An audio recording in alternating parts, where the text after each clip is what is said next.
Wewe. Rapati wewe. Jewe mimi. Mbira masoho. Ni mugwane. Sohoka wewe. Hamwe. Ni mugwane bashi sivyo.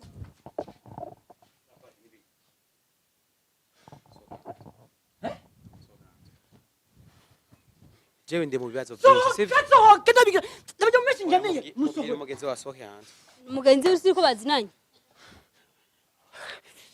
Dikazi gusiri mu makosa. Ntabwo wamfise kubera ko nimba mushika. Ndiye nagufungisha man. Afungisha gute? Nimba mushika. Fise uburenganzira. Ndase uburenganzira. Kugira ngo Mungu wangu. Oya, Yesu we. My wife. Cameraman, wamuonye kinuzeye mu mugore wiwe. Babu, kwa hivi naongea na wewe hapa.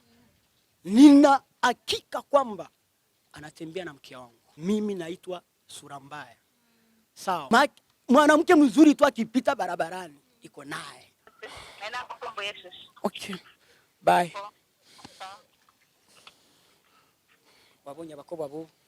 Sawa, sasa wewe none bigende tumufate. Twende. Sasa sema tuwai tuone penye anapitia. Tuwai. Anatuacha kiato changu Mungu wangu. Sema tumfuate. Yesu we. Moyo. Kuacha barira. STV, every story matters. Yes, hello guys, akunzi ba STV. J'espère que mumeze neza, meze fresh kandi sana. So rero nanda kumbu cyambere ntari yaci pense myinshi. So rero ndi kumwe n'umu ntawonzi sindamuzi nagiwe gusa yantelefone mu gatondo. Yantelefone arambwira hano ndamusanga mukanyosha kama tuko mu gisyo ni sijuye. Tuko mu gisyo nzini. Tuko mu gisyo. Donc yanda ndamuzi myambwiye ngo afisikiza kasubusa. Tatizo gani? Kandi cyambwiye tuzuzanye kamera. Rero kandi amuvugishe juste nisikie mawazo yake mambo. Poa. Umeze neza? Safi kabisa. Wewe wantelefone mbwira kushaka kintu yaga kuna nini? Ya mimi nina tatizo kubwa sana. Unajua katika maisha leo pana vitu vyenye havivamiwi. Unaona? Mimi ina kijana ananisumbua. Kijana wa wapi? Huyo kijana nadhani nyinyi watangazaji mnaweza kama mnamfahamia sana. Kijana ambaye anaitwa Wetu. Wetu na yeye anamjua na shaka kanyosha? Yaani shikanyosha afu isitoshe ni jirani yangu mimi. Ya ni jirani yangu. Unaona? Huyo kijana ana tabia. Hiyo tabia make yeye mwanamke mzuri tu akipita barabarani iko naye. Sijui ni dawa nayo, sijui ni vitu gani, sijui kwa sababu anajifanya yeye ni Yesu, hatuelewi. Lakini kwa sisi watu wenye wale kumiliki pesa, mimi naitwa sura mbaya. Sawa, nafahamika sana. Nina hasira kwa gisi ambayo maifanya. Ndio maana nimekuita wewe ili unisaidie kumtafuta kijana. Sasa bon uvuze ko juste Wetu mufite ingorane. En plus de cela numubanyi wawe. Sasa numubanyi wawe. Mimi sisi tunaishi kule mnoro kama ni mnoro. Bon, je sais que igifaransa kirenga mu mutwe. Okay. So wavuze ko mubana. Est-ce que kubera iki juste nimba fise yongeso je sais pas si Drew kuri kutamwegere ukamuhanura nurinde kumucira ku television online. Tatizo kama leo nimekuja hapa ni kwa sababu ni siku nyingi nimemfuata na namwambia kijana haitabia acha. Haipendezi. Unaona? Tuchangie mambo mengine lakini kwa mke wangu hapana. Msangi umugore? Sawa. Sababu kwa hivi naongea na wewe hapa. Nina hakika kwamba anatembea na mke wangu. Sababu haiwezekani mimi ukiniangalia mimi zamani nilikuwa ni mtu mwenye pesa lakini ukiniangalia hivi unaona kama vile nimechange. Jia nini? Uchumi umeshuka. Na uchumi hauoni nafasi nyingine. Inawezekana yule kijana amebadilika. Hivi ni mnene, anaishi vizuri wakati alikuwa mtu wa kawaida. Sasa sielewi, hana kazi. Sasa amenenepeshwa na nini? Anaendelea juu ya nini? Ndio maana nimekuita wewe. Sawa, wewe ni mtangazaji na nakuamini. Naomba haraka iwezekanayo ule kijana hiyo tabia. Bon, ikibazo gihari mimi wetu sijui sijui kwa kamili kabisa. Mara rigetu muvumbura ringaha, mara ringaha, mara na leolewa yani sijui kabisa. Sinzi tusifanye marefu. Mimi na wewe tunaenda hadi kwao. Mimi kwao napafahamu. Sasa kwao maana yake mke wako anatoka kwako anaenda kumtazama wetu. Na uhakika. Na mnaishi na mke wako ndani? Ndani nyumba hii. Nani uko saadabu sasa? Zaidi uko saadabu kabisa. Sasa tunaenda wapi? Anaishi wapi? Ni hapa tu kidogo. Ni hapa tu kidogo. Poa, twende. Hatuyafika tu. Hapa, ni hapa mbele kidogo. Tunafika hapa na kwambia. Sawa. Vitu gani? Twende sasa. Kuna nini kaka? Twende. Mke wangu ule. Mke wako wapi? My wife. Cameraman, wamonye kunuze umugore wiwe. Sasa biko pale ni kwenye mnaishi? Yeah, pale ndio kwenye wetu wanaishi. Sasa bitendeka aje sasa? Tunaenda mimi na wewe tunaenda moja kwa moja mpaka pale kwa wetu pale. Hello? Baby? Oui, chouchou. Mambo? Uri hehe muno mwanya bebe? Jimuhira nakunda tegura umwana nagomanje kuso. Neza kweli? Bimeze neza muhira none ku saa sita zageze. Wari hehe kuva mu gatondo?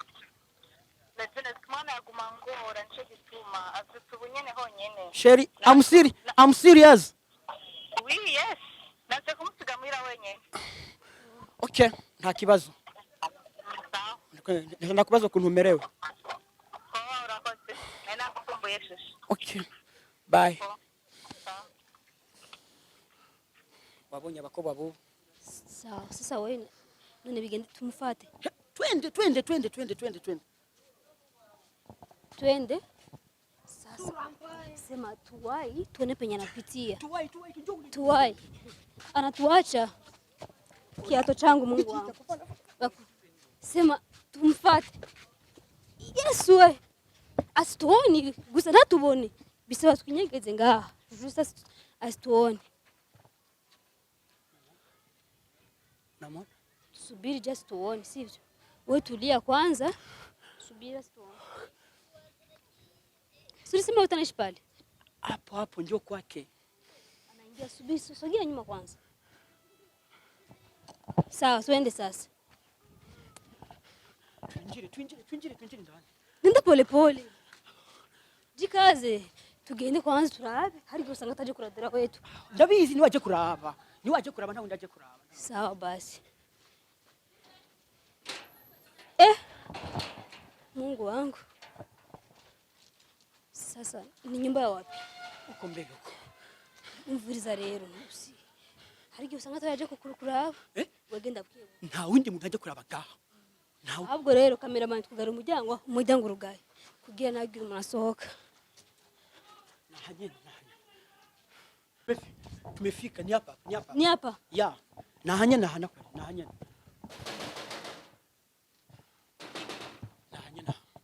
Ya. Nibikiko mudodora ngaha cyane. Ngani nimiso. Madam ameshingane. Sawa. Hari umuntu winjiye ngaho bunyene nje kuraba. Aha. Ego. Aha. Kwanza urinde wewe. Ahubwo mwe muri bande. Sinkeneye ibibazo vinshi, sivyo? Tena nta madam ameshingane. Nanje sinkeneye ibibazo vinshi. Wamubonye yinjiye aha? Yo ndazo kwabanga. Wamubonye yinjiye aha? Oya, Yesu we.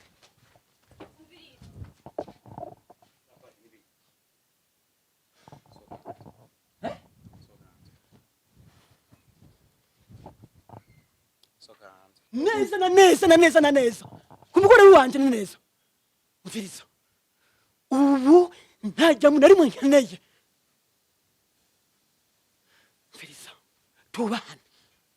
Tubahane kandi tubahane. Hari urupapuro wazanye rwo kumfata? Awe tusivyiza mugabo. Mviriza.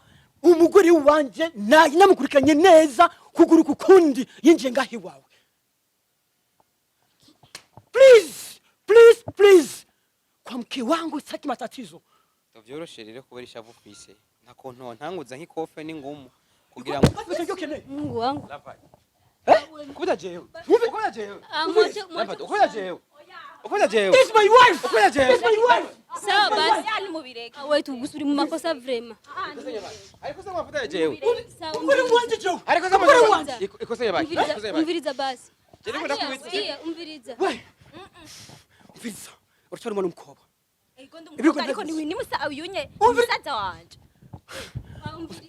Umviriza wetu si byiza uri mu makosa mugabo. ikosa je mfise ni nyabakirimbwira Hari umugore twabonye ngahaje ngaha. wamubonye nginje ngaha Yego twamubonye.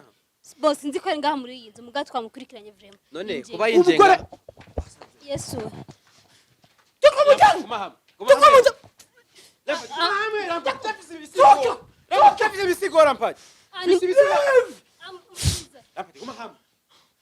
Umviriza wetu. Umugore wanje. guma hamwe Wetu si Umugore wanje mugayindana. tekereza rero tekereza Okay, musohora kuneza. Ndamena amaraso. Amen. Sibyo? Mwambie atoke ndani sasa hivi. Sikia umviriza basi bwira umugore wari ngaha basi nyimba ari ndani basi asohoka. Sivyo mwati tu yafu. Lampa tekereza. Sikia Natekereje. Musohore. umviriza wetu uri mu makosa vrema. Miri. Yaranzimbi. Miri. Jewe sinakubesha. Nimba umuntu wese zobaje ngaha agikura bajewe. Eske jewe ngenzo Gusa umugore umugore wiwe aha nta mukobwa yarahe ngaha. Nta bandi bakobwa bari ngaha. we kwandikina wetu. Joy ni musaza wanje kandi amukunda cyane Ego basi ni musaza wawe. Mwana agikura monshi kanje. Miri. No discussion. My wife. Mire soho. Nimba agikura bajewe akaba ari ingorane yiwa agikura ntuze monshi kanje sivyo? Misi se azoba ari jewe Ikibazo gihari nawe ntacuzi nuko uyu no kumugiyaze nga yamutelefone umugore wiwe sivyo yamutelefone aramubwira neze ko umugore ari muhira yaba aje kuraba umushiki wiwe umushikawe ntiyari kumubesha none jewe ndi mu bibazo byinshi sivyo Kasohoke ndabiga. Ndabyo meshi ngeneye. musohora umugenzi wasohoke hanze umugenzi uri ko bazinanye Jikazi gusiri mu makosa ntabwo wamfise kubera ko nimba mushika ndiyo nagufungisha mani afungisha gute Nese umugore nimba mushika Ndafise uburenganzira. Ndafise uburenganzira bufise. Wewe Rapati wewe jewe mimi bwira mi masohoke nimugwane Sohoka wewe. hamwe nimugwane bashi sivyo Dekura. Ukina amaro yawe ndekura. we tumureke ure Bamukobwa. umukobwa kandi ari umugore wawe vrema Uko ari kose abo mukobwa abo mugore muno mwanya byose ndabiharura. Nishaka umbarire neza ikintu wamburanye. Kuva iwanje ukajya kubandi bagabo ndakugaburira ndakwambika naragwaye ubuzima bose ngo abandi bahabagora. Give una gari nzuri una nyumba unakosa nini kwangu? Bari. Ego sheri nukuri ndavyumva na kimwe nakuburanye ariko ari kino kimudashoboye. Hauna nguvu za kiume, kila siku tunalala haunishiki. Nimefika naenda kwa wetu kwa sababu yeye ndo anaweza kazi ya ndani. Niwashoboye mu rugo. Mbabarira. we turikora mwiyama kubera ubu nawe yaje kuraba mushikawe kavugishije ukuri Kubera Hauna nguvu za kiume, nushoboye akazi ko mu rugo. Oya ibanga rya. urarisohoye. Narisohoye kubera ndiwe wabitumye arisohoka. Hagiye ubibona ugaca usubira inyuma na kimwe cyari kuba. nyatari kweli basi bigenda kutubwica umugabo wawe na matatizo nakugota ko Oya hanamuce na kimwe ndamubura na ibintu byose ndabironka ariko mu gitanda nashoboye tumaranye imyaka 5 tubana na tweruse tuvyara umwana umwe ariko gushika nubu haraheze imyaka 3 nta kimwe ngira mu gitanda none gasha noje no baho ivyo nabandonka byose nibisanzwe no kubandi no bironka ariko ico ni ikintu ca mbere mu rugo gikenewe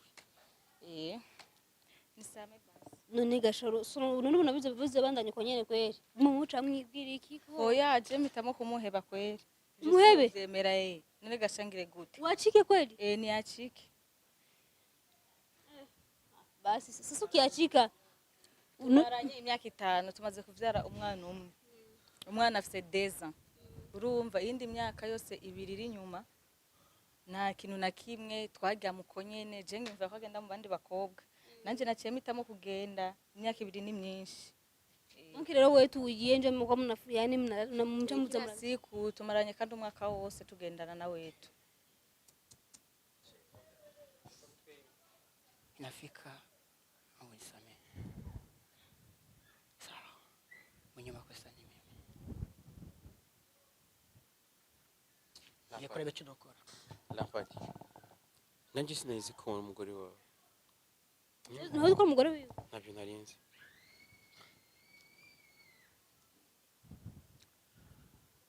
sikilize kitu kimoja huyu mwanamke nilikuwa nampenda sana naramukunda cyane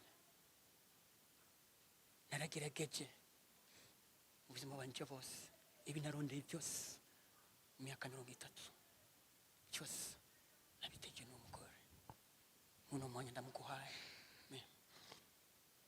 naumia none uramuhebe mugore kweli mubana mu nzu ya huyu ndio napaswa kuishi naye mimi naenda kwanza maisha yangu sifai none uremeye kweli kwa ukana oya hasheri mbabarira sinzosubira hasheri mbabarira Lampati mbabarira please mbabarira ndagusabye Lampati uri umugenzi nkanje kandi uri umuntu nkanje hari igihe bishika ugasanga nanje sinzi umugore yaje kugaraje abwati jewe menze uko nta mugabo ntange ntibiba ngombwa ko twoshwana no kubera umugore amusosuri nanje ntabwo ndabimenye ko yari wewe ambe okay amusosuri Lampati nawatakia maisha mema hasheri please mbabarira ya nunusie mbabarira siwezi kukuacha kuacha nisambe sheri mbabarira n'ukuntu ndagusabye sheri wabarire ntabwo moyo siwezi kukuacha mbabarira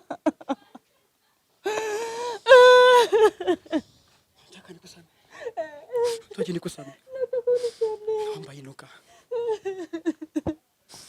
mikono yako naomba nihaidi mbele ya wetu mbele ya watu kututizama uniahidi kwamba kuanzia leo utakuwa na mimi kuanzia sasa mpaka mwisho wa maisha yetu na uko tayari kunivumilia gisi nilivyo niweze nisipoweza utaishi na mimi sheri n'ukuri ndagusezeranyije iri kosa ribaye sinzosubira kandi gukora aya makosa sheri ndagukunda nibutse ingene nakubeshe ngiye ku isoko n'ukuri mbabarira kandi siyo naringiye ariko naringiye kuraba wetu hajya hose please mbabarira shushu nyuma yawe ariko ndakuraba nakuvirije gusa cyamvuge ati twagiye kugura gukonje mais laisse tomber je te jure la première fois et la dernière fois sheri sinzosubira please urakoze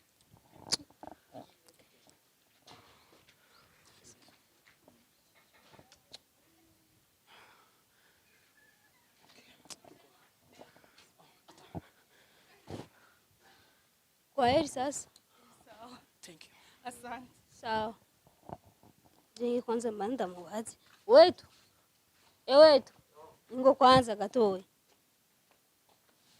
none wewe vrema mani none wewe abademu wabandiga wabamazi namaze gute none kugenda n'umugore wabandi kandi ari mugenzi wawe kweri vrema miri je ntabwo nari nzikara umugore w'umuntu je yajambye ati yamara rega sijya mbere avuze ko mumaranye umwaka wose mugendana ego sinabwo nari nziko afise umugabo kandi none umuntu azana akanzanira amahira n'amaraso yawe warazi ko yakuraye kandi utakaza akora ntigasha hari ibintu bitari kwinjira uzi ko afise umugabo en plus de urya mugabo kandi akuzi kandi ari mugenzi wawe turazinanye ariko sinzi ko ari umugore wiwe naho umugabo ujya mugabo nawe n'umuhehesi duhurira mu bintu bitandukanye umugabo ndazi ko ari umuhehesi ariko je rero nta kintu kintangaje nkuko kenshi ndamuposta simbone n'umuntu n'umwe avuga ati uyu n'umuntu wanje ntandondere kandi urumva kumwe mwagendera mutabizi ahubwo warubizi tuwapfa kurya umugore w'abandi ntabyo narinze kurya umugore uraka wewe miri wewe nta muntu murakundana asanga yafise undi muntu utabizi nivyo rero bishobora kumbako nimba no musi bimbaye ko ejo bishobora kuba no sona vrima ko de ko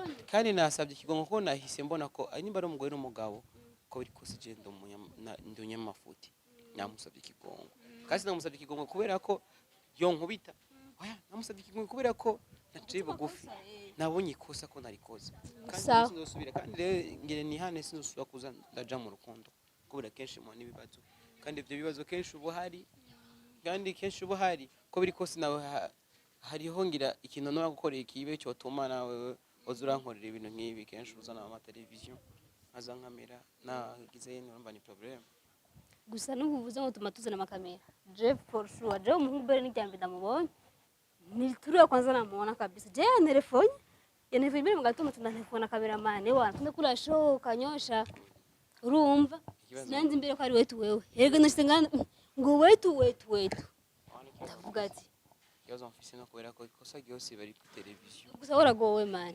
waragowe kuko kersi wewe undi mudemu wewe undi newe amani cyangwa imiti yahira turamanye rega tuzosanga uri ngangari man nibi uratanguye wamara guterure kandi cameraman kamera iki ndakwereke turabe vrem urafuza kuraba ko je nta kuno urabe misi yose umudemu ndakwereke misi yose turabe urabyifuza kubibona turabe oya nibiki urifuza kubibona misi yose abakobwa abagore baba nawe we uwoba kandi ngo baramwemera nawe we uba wifuza kubibona je mbona menga birakwiye bimenga ni binini man ngo nawe uzoze rero nawe mu ituma ni kundi nese bakunzi ba STV wetu akashoboye ibintu kweli babagore bandi ataraza kumurondera ngo bapfubure publicité nta bagore nkene nene ntumbona ko bapfubura ndahevye uragowe so bakunzi ba STV bibazo no kukwimana je kanitahire ndakunda cyane bye